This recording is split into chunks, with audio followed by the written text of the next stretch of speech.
Maureen Schrader lay on the operating table at St. Barnabas Medical Center in Livingston, New Jersey.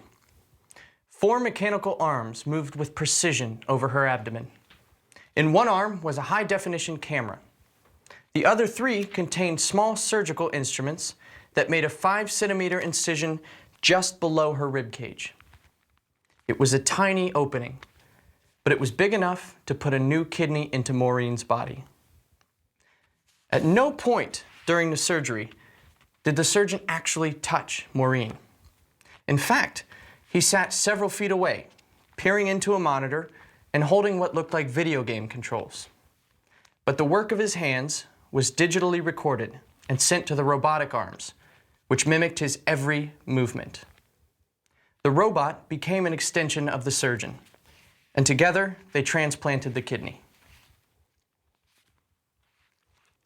Robots in the operating room are now a reality, and the next operation you or a family member undergoes may very well involve a robot. But surgery is just one of the areas in which medical robots are changing modern medicine.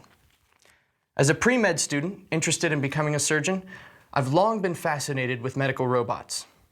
After researching the topic for this speech, I'd like to introduce you to the world of medical robots. We'll take a look at 3 kinds of robots in particular: orderly robots, remote presence robots, and surgical robots. Let's begin with orderly. Orderly robots help hospital staff accomplish routine tasks. Their primary function is to transport medicine, food, and lab supplies, and to do so without a human by their side. Here is one of the most popular orderly robots, the TUG robot, which, according to its manufacturer, can be found in more than 100 hospitals in the United States alone. A September 2010 story in Discovery News explains how the robot works. Relying on a digital map of the hospital, the robot moves from room to room, picking up and dropping off supplies. It senses people and obstacles by what are called light whiskers, invisible beams of sonar, infrared, and laser. These light whiskers are represented by the colored lines you see in this drawing. They constantly scan the environment to avoid collisions. Tug robots can also communicate with one another about the most efficient route to a location given current hallway conditions. They are highly efficient and make fewer delivery errors than people. Mark Weigel, Director of Food Services at Bethesda Memorial Hospital in Maryland, notes that the Tug robot never argues with patients, takes no breaks, is always polite, and always on time.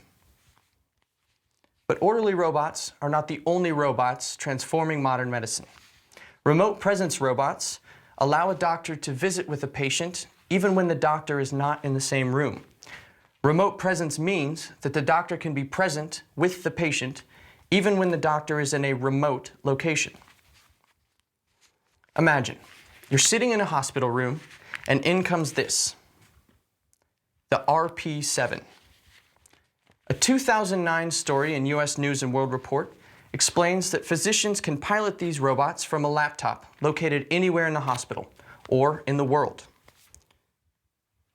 A screen, camera, microphone, and speaker system, like the ones you see in this photograph, allow the doctor to interview the patient. Hospital staff can even attach medical devices, such as electronic stethoscopes, to the robot, so the doctor can review a patient's vital signs. According to a 2010 article in Hospital Management, the RP7 is used in more than 250 US hospitals and has performed more than 100,000 clinic sessions. They are particularly useful in hospitals with a high patient-to-doctor ratio. In addition to orderly robots and remote presence robots, a 3rd kind of robot is transforming modern medicine. Surgical robots, like the kind I mentioned at the start of my speech, are increasingly being used in operating rooms around the world. Most popular is the one you see here,